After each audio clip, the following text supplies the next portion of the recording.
Oh, what's up you guys? Thank you so much for tuning in sa ating channel and welcome sa ating panibagong video. Ang gagawin natin ngayon is ating i-access itong GUI ng ating Ubiquiti Lightbeam M5 kahit walang laptop or computer. Ang kapangitan kasi ng Lightbeam M5 ay hindi ma-detect sa cellphone ang kanyang SSID compared sa mga Air OS 8 na mga Ubiquiti.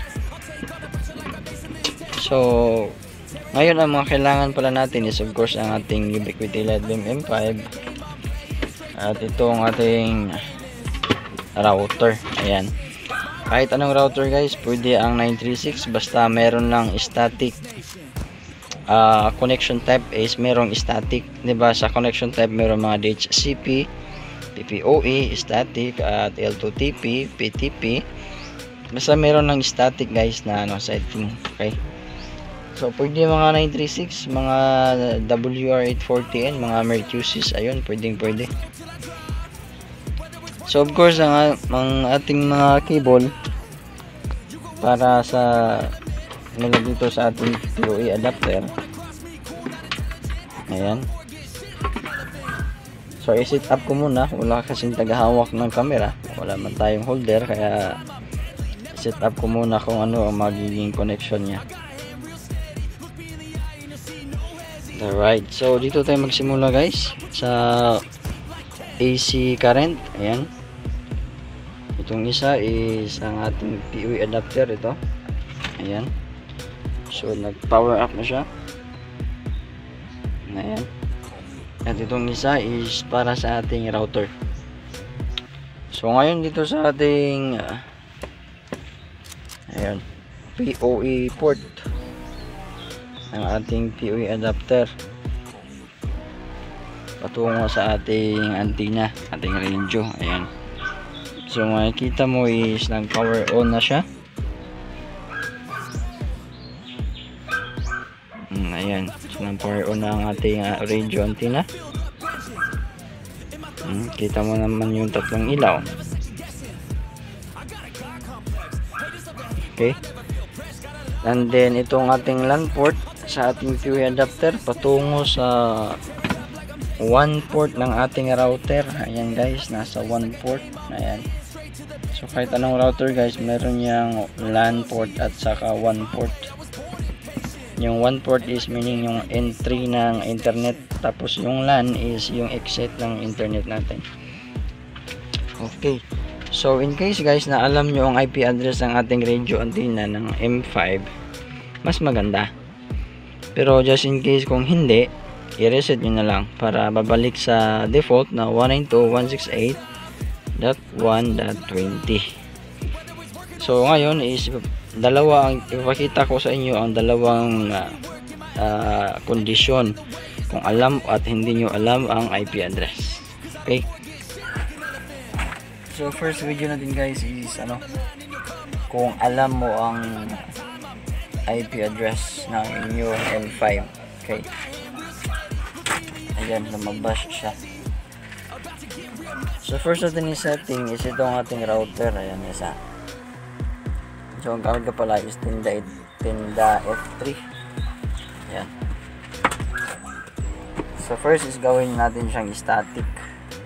So pasukin natin sa kanya IP address si tinda F3.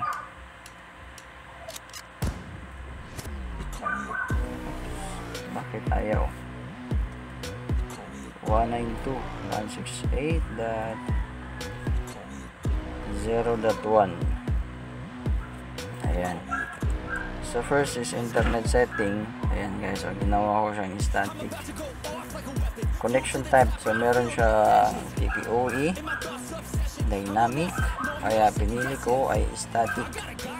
Dahil alam ko ang IP address nito guys na merong network ID na 9. Ayan, 192.168.9. Kaya ang ginawa kong host sa aking tinda is 99. Ayan, para magkaintindihan sila. Subnet, ayan, default na yan, 255.255. Default gateway, since 9 yung ating ID, IP ID. Kaya ang ating maging gateway is 9.1 by default. Ayan guys. So, preferred DNS 8888, alternative 111. Ayan. So, pagkatapos yung i-ano dyan guys, i-enter. So, save. Pagkatapos yung save, dapat yung maging status niya is you can surf the internet. Ayan. So, for example, i-change ko itong gawin natin 122. 122. Ayan. Pag okay mo, must be in the same network. Oops. Bakit lang ito 552? 929.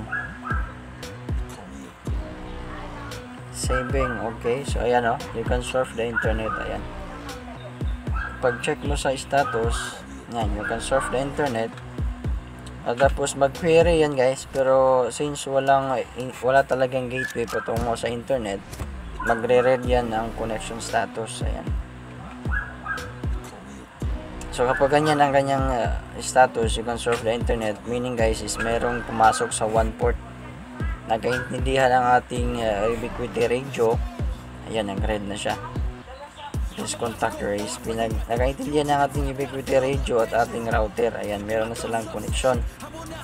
Ayan guys, so LAN IP, 1 IP, 9122. Ayan. So in this video guys is alam ko ang IP ng aking Ubiquiti Radio.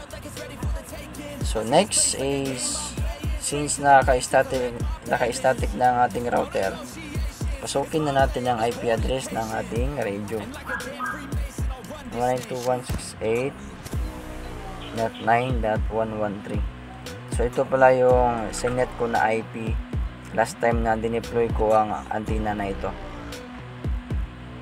Ayan. So kung magtanong kayo kung saan ako connect na pala ako sa router. Ayan guys. Connected siya sa ating aking cellphone ay connected sa wifi ng ating router. So itong router na pala to na ay ginamit ko sa aking testing sa PPOE over VLAN testing. Ayan o. So ibig sabihin yan guys is yung ating PPOE account is pinadaan ko sa VLAN Microtech. Kaya yung ating access point sa piso wifi is pwede rin maging access point sa ating mga wireless PPOE. So kung interested kayo sa guys, sa script na yan, is meron akong binibenta for only $7.99. Okay?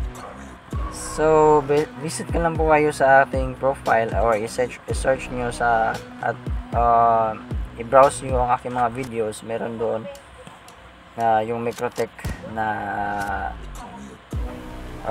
nakabilan, tapos may pinadaan akong PPOE. Okay, so meron link doon para ma-download nyo ang script, and of course kailangan bayaran muna para ma-open yung ating file. So ngayon balik tayo dito sa ating radio. Ayan, makikita nyo guys is na-access na natin yung login page ng ating Ubiquiti antenna. Ayan. So Air OS pa siya. Ang mga latest ngayon is Air OS 8. So input nyo lang login information nyo.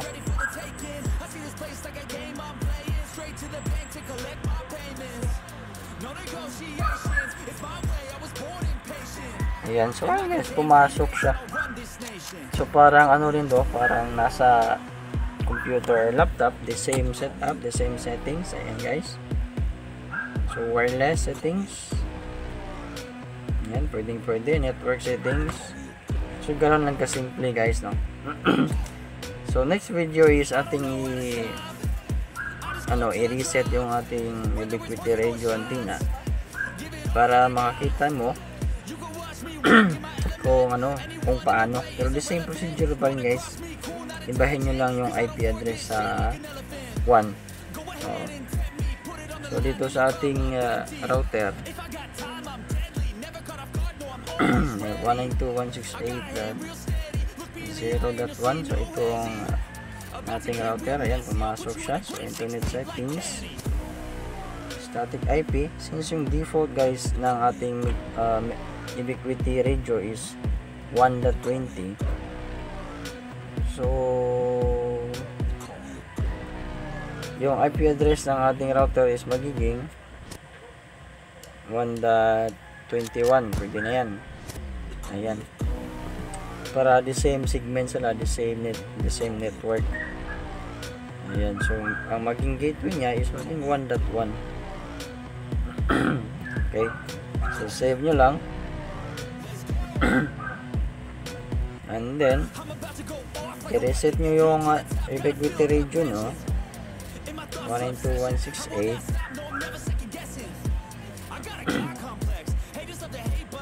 Then 1.20.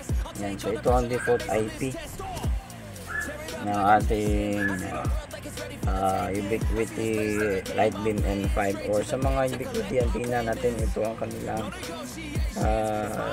signature IP ng ating yung mga Ubiquiti, guys. So ayan, right, so tapos ko na na-reset ang ating Ubiquiti radio, guys. So kung paano mag-reset is meron tayong video, ayan sa taas, nasa card section ng ating video sa ngayon.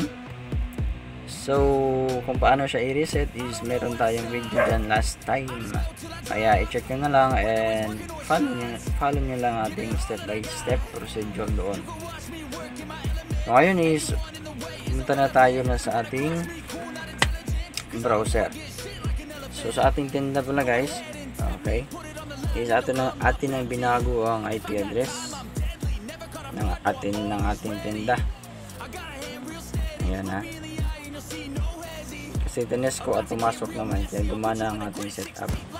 Internet settings, static IP, ayan guys, static IP siya, and then IP address 192.168.1.21, subnet 255, gateway 1.1. ayan, so preferred DNS 888. You cannot surf the internet, guys, pero connected siya. Ayan yung status, can surf the internet, cannot yan. So at least mayroong communication si router at ang ating radio.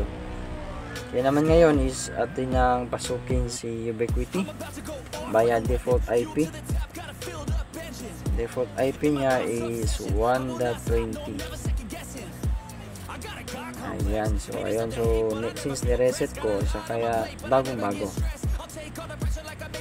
Ayan, so pag set up nito is nasa ating video na rin kung paano i-set up ang bagong Ubiquiti Lightbeam M5. So ngayon is for the testing lang ng ating video kung paano i-access ang GUI ng Ubiquiti M5. O ayan guys, pumasok na siya and ready to go ng ating M5 gamit ng cellphone. So walang computer at walang laptop, router lang, okay na, pwede mo nang ma-access. Kaya pwede mo nang, for example, kung baguhan ka lang sa P2P, hindi pa kaya ng budget yung laptop, router lang ang dalhin mo doon sa site, doon sa bukid. Kasi M5 is usually is nasa client side siya. Kaya kung malayo na sa bahay mo router mo lang ang dalhin, pwede mo nang ma-access ang kanyang CGI at ma-adjust ang mga settings, mga wireless, mga frequency, basta mga settings doon sa networks ng ating Ubiquiti M5. So that's it for this video, guys, and I hope kung may natutunan kayo at kung nakatulong man sa inyong pag-set up ng P2P, mga network management niyo, ay paki-subscribe na lang, follow, like at share doon sa ating Facebook page at YouTube channel. Okay, so see you next time, guys, and God bless.